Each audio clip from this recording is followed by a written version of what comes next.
दादा दादा सगळ्यात आधी तर नवी मुंबईच्या आमच्या स्थानिक पत्रकारांकडून तुमचं मनापासून अभिनंदन की तुम्ही इतका मोठा विजय मिळवला. काय पहिली प्रतिक्रिया यावेळेला? बघा, बरोबर आहे? निवडणुका येतात, निवडणुका जातात असतात. आता जे वातावरण होतं ते भूमिका मी स्पष्ट केली. आपण बघितलं बघाच की आमच्या एका चाहत्यानं त्या ठिकाणी एक व्यंगचित्र काढलं. मी त्या भूमिकेशी सहमत नाही.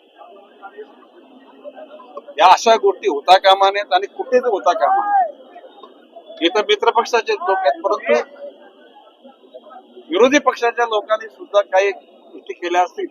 त्यांची निंदा नाराजी करणारे सुद्धा लिखाण म्हणा, वक्तव्य म्हणा किंवा व्यंगचित्र आता कामा नयेत अशी माझी भूमिका आहे. दादा लढाई संपली, शत्रुत्व संपलं. लढाई संपली, शत्रुत्व संपलं, परंतु ज्या गोष्टी करता मी त्या ठिकाणी वक्तव्य केलं त्या गोष्टीचा विषयी माझा जो रोख आहे मी मगाशी स्पष्ट केलाय. त्या युनिफाईड DCR हा जनतेच्या हिताकरता जो जितका गरजेचा तेवढा नक्कीच मिळाला पाहिजे. माननीय मुख्यमंत्र्यांना पण म्हटलेलं आहे.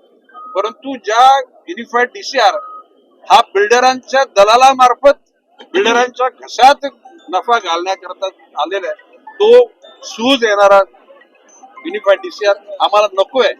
आणि म्हणून माननीय मुख्यमंत्र्यांना मी उद्या परवाच पत्र देणार आहे. कारण वाटतं की मंगळवार आमची कॅबिनेट आहे. त्या कॅबिनेटच्या दिवशी माननीय मुख्यमंत्र्यांनी ऑलरेडी बोललोय की आम्हाला आमच्या शहराला विद्रूपपणा आणणारा FSI नको. उदाहरणार्थ डोळेजंग इमारती होतील, परंतु तिथलं वातावरण झोपडपट्टी सादृश्य त्या ठिकाणी असेल आणि ते आम्हाला शहरा करता असं असावं, या गोष्टीला माझा विरोध आहे आणि मी ही गोष्ट करून घेणार. पहिली गोष्ट. त्याचबरोबर माननीय मुख्यमंत्र्यांना बोललो की गावच्या लोकांची गरजेपोटी बांधलेली घरं नियमित करणं, त्याच्या खालची जागा मालकी हक्काची करणं. आणि मी मगाशी म्हटल्याप्रमाणे माननीय मुख्यमंत्री देवेंद्र फडणवीस मला बोलले की नाईक साहेब तुम्हीच एखादा तसं नमुनेदार वस्ती तयार करा जी तुम्हाला पसंत असेल, त्याला आपण मंजुरी देऊ. मी मगाशी म्हटल्याप्रमाणे अनावश्यक FSI वाढवून नफ्याच्या गोष्टी करणाऱ्या विकासकाला त्या ठिकाणी कुठल्याही प्रकारचा थारा न मिळता एक एक गाव, एक एक झोपडपट्टी, LIG याचं रूपांतर अतिशय सुंदर शहरामध्ये करताना झोपडपट्ट्यांची जागा सुद्धा मालकी हक्काची करावी. सिडकोनी या ज्या बांधलेल्या इमारती किंवा दिलेल्या प्लॉटच्या खालच्या जागा आहेत या सुद्धा मालकी हक्काच्या कराव्यात, जेणेकरून भविष्य काळामध्ये लोकांना त्या गोष्टीचा त्रास होणार नाही. आता पाण्याच्या बाबतीत मी बोललेलो आहे. म्हणजे एकूणच आता रचनात्मक कुठल्या महिन्यामध्ये कुठलं काम करायचं याचा निश्चितपणे रूपरेषा आखली जाईल. त्यावर हुकूम त्या ठिकाणी काम केलं जाईल. हे प्रतिनिधी जे आमचे 65 आलेत, या 65 या लोकांना निश्चितपणे प्रशिक्षण दिलं जाईल. त्यांना माझा उद्देश किंवा भारतीय जनता पक्षाचा उद्देश माननीय नरेंद्रजी मोदी यांना काय वाटते, देवेंद्र फडणवीसजींना काय वाटते, त्यावर हुकूम त्या ठिकाणी शहराचा एकूण लौकिक वाढण्याकरता ज्या गोष्टी गरजेच्या त्या केल्या जातील.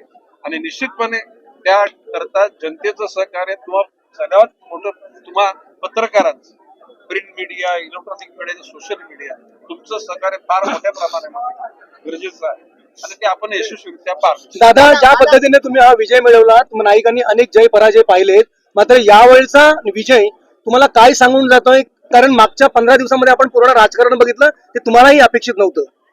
आता मी या विषयात भाष्य करू इच्छित नाही, कारण मी मग ते बोलायला गेलो ना परत ते पुराण सांगावं लागेल. मग ते परत मग गणेश नाईक पहिल्या जुन्या गोष्टी विसरला असं बोलतो होणार नाही.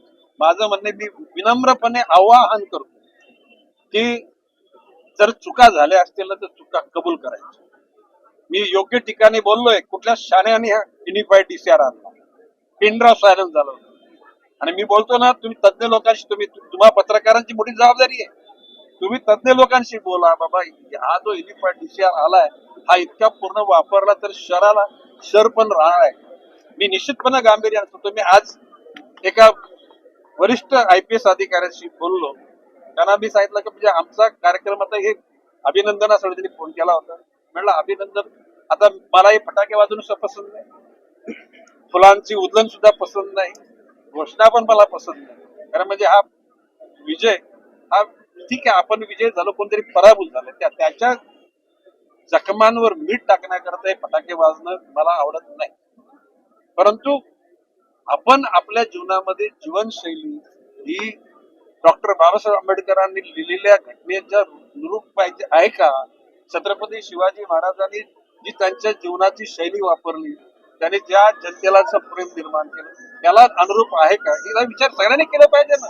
तो नगरसेवक असो, तो आमदार असो, खासदार असो, तो राज्यमंत्री, मंत्री असो आणि मुख्यमंत्री असो, शेवटी माणसाच्या बुद्धीला निश्चितपणे मर्यादा आहेत. आणि माझं म्हणणं आहे की झालेल्या चुका दुरुस्त करून, कबूल करून दुरुस्त करण्यामध्ये मोठेपण आहे. आणि माझं मत आहे, मी मगाशी काय म्हणते, योग्य ठिकाणी मी बोललेलो आहे ना, त्यावेळेला पिन ड्रॉप सायलेन्स टोटल सगळे ज्येष्ठ श्रेष्ठ झाले होते. आणि ही चुकच आहे. हा जर इतका युनिफाईड DCR वापरणं म्हणजे शहराला बकालपणा आणण्यासारखं. माझं आव्हान आहे, त्या घटकाने आपल्या केलेल्या ज्या चुकीचे निर्णय दुरुस्त करावे. बिल्डर धार्जिनी विकासाची भूमिका ठेवू नये, ही जनताभिमुख असावी. आणि हे माझं नम्र आवाहन आहे. म्हणजे माझं म्हणणं कशाला का हे सगळं संपेल उद्याला, आपल्या नंतर पुढच्या भावी पिढ्यांना सुद्धा या शहरात राहायचंय. हे जर या शहरावर त्या लोकांचं प्रेम नसेल, हे शहर जर रचनात्मक नसेल, तर लोकांचं या शहरावर प्रेम राहणार नाही. आणि मी सगळ्यात मोठी जबाबदारी तुम्हाला पत्रकार बांधवांना भगिनींना देतो की ह्या माझ्या विषयाकरता तुम्ही सुद्धा तज्ञ लोकांशी बोला.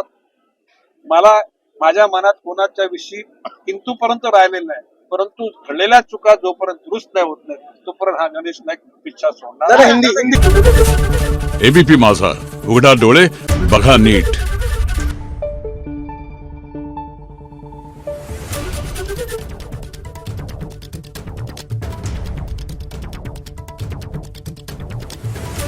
Thank you.